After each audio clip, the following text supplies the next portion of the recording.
Sel tumbuhan adalah unit dasar kehidupan pada tumbuhan. Sel-sel tumbuhan memiliki dinding sel yang kaku dan terdiri dari berbagai komponen yang mendukung sel tersebut untuk menjalankan fungsi-fungsi yang penting.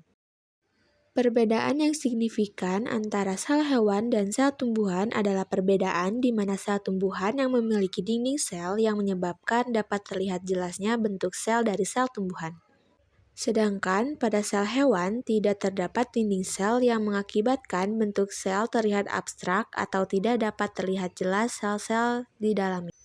Dinding sel. Sel tumbuhan memiliki dinding sel yang terbuat dari selulosa, yakni serat karbohidrat yang memberikan kekuatan dan dukungan struktural. Fungsi struktur sel tumbuhan ini adalah memberikan kerangka luar yang memberikan perlindungan dan mempertahankan bentuk sel. Selain itu, dinding sel juga berperan dalam pertukaran zat antara sel dan lingkungannya. Di bawah dinding sel, terdapat membran sel yang terdiri dari lapisan lipid ganda, disebut membran fosfolipid. Membran sel mengelilingi sel dan mengatur aliran zat masuk dan keluar dari sel. Sel-sel tumbuhan memiliki struktur yang disebut plasmodesma, yang memungkinkan terjadinya pertukaran molekul dan komunikasi antar sel-sel yang berkaitan. Selanjutnya, ada sitoplasma. Di dalam sel tumbuhan terdapat sitoplasma, yaitu substansi kental yang terletak antara membran sel dan inti sel. Sitoplasma mengandung berbanyak organel, seperti mitokondria, kloroplas, endoplasma retikum, dan ribosom. Struktur organel sel tumbuhan ini berperan dalam berbagai fungsi seluler, seperti produksi energi, sintesis protein, dan pengolahan zat-zat kimia. Ya, setelah sitoplasma, selanjutnya ada inti sel. Inti sel adalah pusat kontrol sel. Di dalam inti sel terdapat DNA. Instruksi genetik di dalam DNA mengatur pertumbuhan, perkembangan, dan fungsi sel. Inti sel dikelilingi oleh membran inti. Fungsi struktur sel ini adalah memisahkan inti sel dari sitoplasma dan melindungi DNA dari kerusakan. Lalu ada mitokondria. Mitokondria adalah organel sel yang berfungsi sebagai tempat respirasi pada makhluk hidup. Respirasi sendiri adalah proses perombakan atau katabolisme untuk menghasilkan energi yang dibutuhkan dalam menjalankan berbagai fungsi biologis dan aktivitas seluler.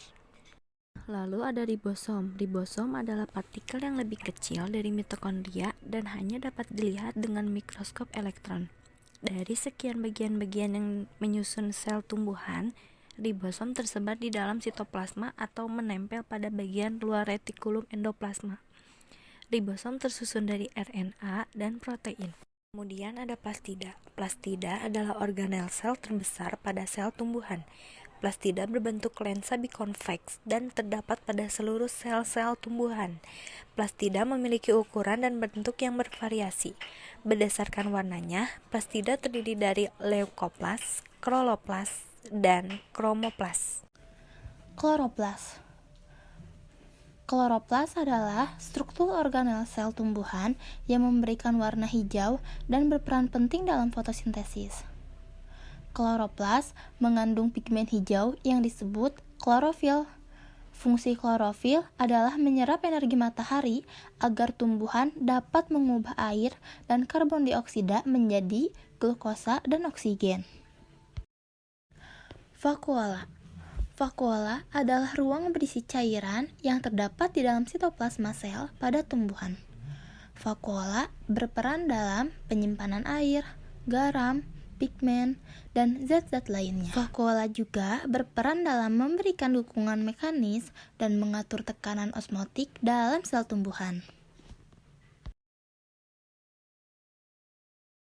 Nah, kita sudah belajar tentang struktur sel tumbuhan dan namanya, mulai dari komponen utama seperti dinding selulosa, membran sel, dan inti sel, hingga organel-organel penting seperti kloroplas dan vakuola. Struktur sel tumbuhan yang kompleks dan unik memainkan peran kunci dalam proses-proses vital seperti fotosintesis, penyerapan air, dan penyimpanan nutrisi. Dengan memahami tentang struktur sel tumbuhan, kita dapat lebih menghargai betapa pentingnya peranan tumbuhan dalam menjaga keseimbangan ekosistem, seperti menyediakan sumber daya bagi kehidupan di bumi.